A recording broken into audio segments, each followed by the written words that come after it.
Hey guys, it's Chris from AndroidPIT.com, and today we're here with what is for me personally the most exciting comparison we've done all year. The LG G3, which I've been in love with for quite a few months, and the Galaxy Note 4, which has really kind of won my heart in the last few weeks since it appeared. So take a look, we're going to take you quickly through all the major categories and see which one of these devices deserves your money and your heart. So straight up you can see that there's a little bit of a size difference between the Note 4 and the G3. The G3 is obviously a slightly smaller screen at 5.5 inches and the Note 4 at 5.7, but you can see there's some other differences too. If you take a look at the bottom there, you can see the differences in bezels. So there's a little bit of a black edge above the color there that you can't quite see, but the G3 screen isn't quite as close to the bottom here as you think. So the bottom bezels are actually not too dissimilar. But if you take a look up the top, however, and we line those up, you can see there's a bit of a difference up the top. So the G3 obviously has smaller bezels and makes much better use of the screen to body ratio than the Note 4. So let's have a look at the other size comparisons. So you can see that the Note 4 is significantly taller than the G3 and a little bit wider as well. In terms of thickness, there's not all that much in it really. They're both relatively thin devices, but you can see that the G3 has a curved back on the back of it, and the Note 4, it is a little bit curved on the edges here, but it's a little bit boxier on the sides. So even though the Note 4 is a little bit wider, it does really feel kind of significantly boxier in the hand. The G3 it's deceptively large for a phone that feels this small. So let's take a look at some of the design on the Note 4. So you can see we've got the new sort of metallic edging from the Galaxy Alpha, and we've also got the nice new volume rockers there. Up top we've got the headphone port, a microphone, and the infrared blaster. Over on the other side we have got our power button, and down the bottom we have now got a USB 2.0 port, no more 3.0 on the Galaxy Note 4. And of course the S Pen, which we'll get back to in a little bit. If we flip things over, you can see we've got the same sort of leatherette feel plastic on the back and the speaker down the back here as always. They've gotten rid of the fake stitching around the edges, which I'm actually very grateful for. I wasn't much of a fan. I'm still not much of a fan of the fake look plastic leather thing, but this is probably the best that I've seen Samsung do, so I'm pretty happy with that.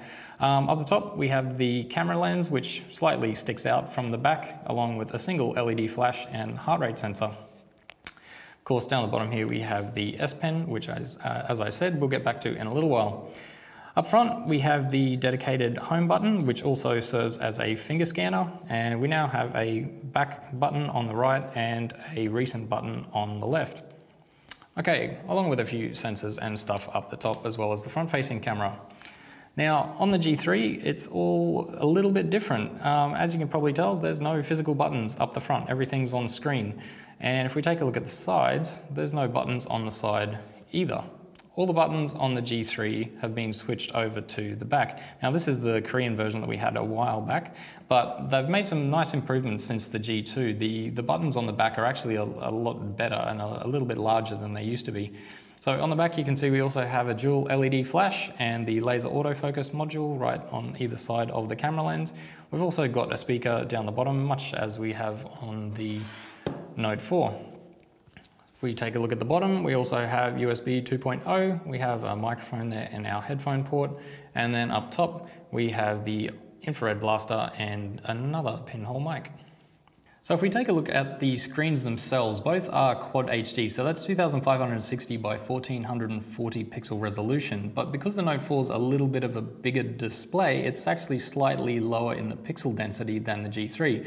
However, the G3 does have, I guess, a few issues with the display quality. It doesn't have quite the same color gamut and dynamic range as the Note 4, which you can see is big and bright and saturated as always with a Samsung device. I have to say the Note 4 display is unbelievably good. It's definitely the best Android smartphone screen I've ever seen, and the G3, while it's not perfect, it's still incredibly crisp as well. So you're certainly not going to be missing anything in terms of detail. You really just need to make a decision on the display type. Of course, the Samsung comes with a Super AMOLED screen, which is an organic material, whereas the LCD is backlit. So you tend to get better readability in direct sunlight on an LCD, but of course the Samsung is so bright that it's not really going to make much of a difference.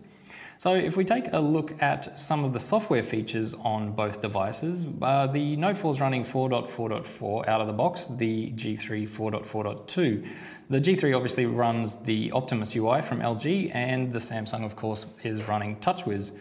So if we take a quick look, you can see we've got pretty standard looking app drawers here. We both have dedicated side screens. We've got a Flipboard briefing screen, which has replaced the My Magazine, which as you can see is not the fastest thing to launch. And on the G3 we have LG Health and some smart tips, along with our smart notices on the home screen. Actually we don't have any at the moment, but you'll get little flip down notifications about clearing up unused apps or the weather for tomorrow or something about the battery, for example. So let's take a quick look at the notification shade.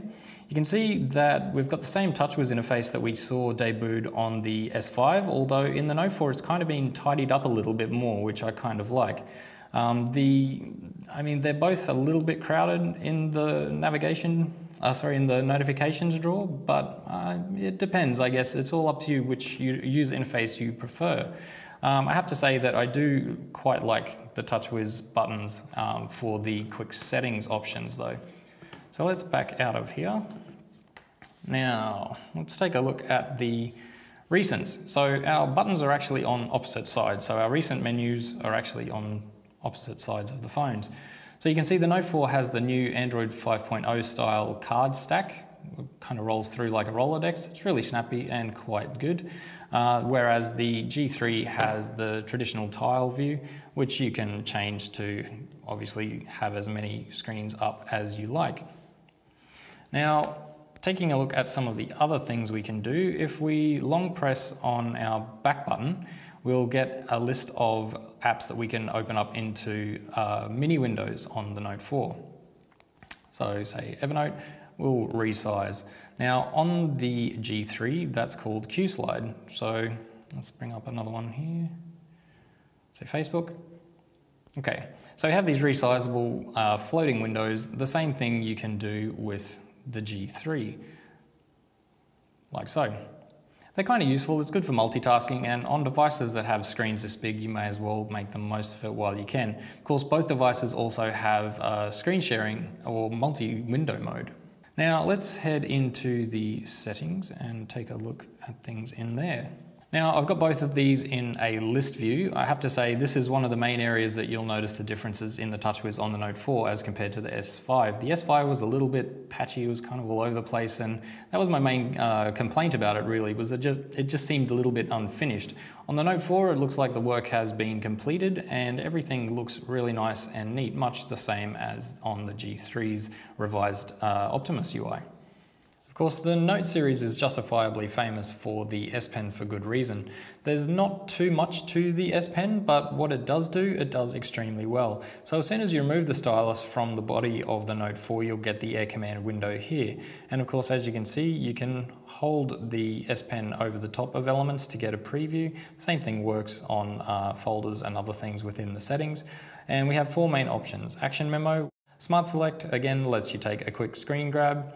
Image Clip lets you do a freeform screen grab, and Screen Write obviously takes a screenshot of the screen you're on at the time, and you can then make notes and notations over the top. One of the nicest features about the LG G3 is the knock on and knock code. So anywhere on a blank screen, double tap to turn it on or off, and for added security, you can also do a pattern lock called knock code. Of course, the Note 4 has the fingers scanner in the home key, which I have to say actually works a lot better than it did on the S5, but again, it's a weird one to get used to if it's fast enough and accurate enough for you to want to use as a daily security feature. So like most Android phones around at the moment, health is playing an increasingly central role.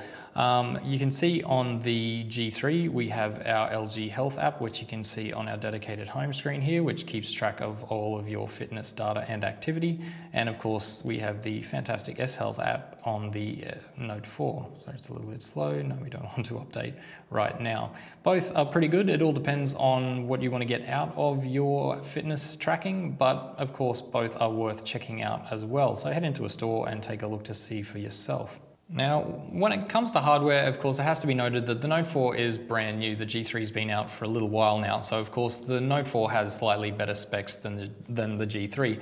I mean, the G3 is by no means a bad phone internally. It's really fast with an 801 processor, but the Note 4 comes with an 805 and 3 gig of RAM. There's two versions of RAM in the G3, 2 or 3 gig, depending on which size internal storage you go for. However, both do have micro SD expansion with the removable back cover.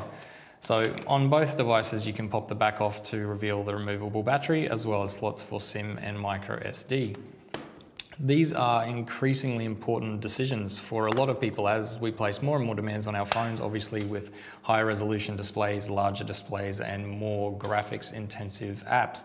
So being able to switch out a battery is a fantastic option, as well as expand your internal storage with a micro SD. Neither of these devices though are water resistant, so don't go sticking them underwater. Now, when it comes to cameras, you're really not going to be disappointed with the cameras on either of these devices. The 13 megapixel camera with optical image stabilization plus on the G3 also has the laser autofocus module, which is fantastic in low light settings. It's really hard to trick it in terms of focus speed and focus accuracy. The G3 camera is really exceptional, and I've been using it all year and absolutely loving it. The Note 4 takes a dip away from Samsung's ISOCELL camera and opts for a 16 megapixel Sony sensor. In my use of both cameras, I have to say I've seen some interesting things. I've seen things you wouldn't believe. I have to say I personally prefer the G3 camera. I think, strangely enough, it's actually a little more saturated than the Note 4 camera. You can check the description below, and obviously the article link will be there too, to get the full resolution images that we're showing you here. But I have to say the G3 tended to be a little bit more contrasty, have slightly richer colors, and actually kind of handles low light a little bit better. I do like the HDR on the Note 4 a little bit better though. Let's take a look at the camera apps real quick. Okay, so you can see they both have pretty minimal interfaces. There's not too much going on in terms of preset modes on either device. They both seem to be following the same kind of back to basics approach with just a very minimal panorama selective focus, full auto mode, and that's about it. So if we take a look at the settings in both camera apps, we can see we both have these sort of quick access settings. Both have HDR, of course, and 4K video, and both do tend to heat up a little bit when you're recording in 4K video or playing graphics intensive games. Of course, our shooting resolutions are slightly different. If we go into the G3, you can see our max shooting is 13 megapixels and 16 megapixels on the Note 4. We open up our additional settings there. You can see a few more options for the Note 4. Of course, one thing you will notice is when you're shooting in 4K video, you don't actually have video stabilization. You have to drop that back down to full HD or below to get video stabilization. But of course, HDR, a few manual settings there as well.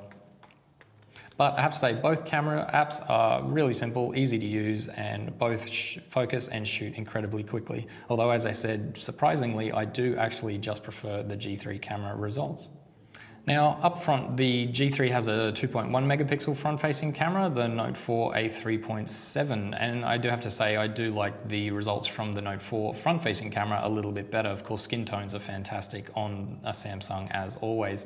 One other thing to consider too is that the Note 4 is actually pretty light on bloatware for a change. It's nice to see Samsung going relatively light on the pre-installed apps. However, the G3 gives you the option to uninstall some of the pre-installed apps, which is a pretty fantastic option as well. Now, if we think about the battery sizes, we have a 3220 milliamp hour battery in the Note 4 versus a 3000 milliamp hour battery in the G3.